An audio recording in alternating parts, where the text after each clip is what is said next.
Pernahkah kamu mendengar tentang photic-sneeze reflex, fenomena unik yang membuat sebagian orang bersin saat terpapar cahaya terang?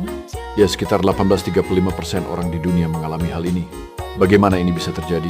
Ketika cahaya terang masuk ke mata, sinyal dari saraf optik bisa bercampur dengan saraf trigeminal yang mengontrol refleks bersin. Akibatnya, alih-alih merasakan silau, kita malah bersin.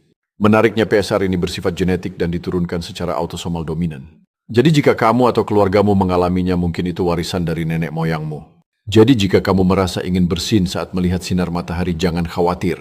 Kamu tidak sendirian. Jangan lupa untuk like dan subscribe untuk fakta-fakta menarik lainnya. Terima kasih telah menyimak, sampai jumpa di video berikutnya.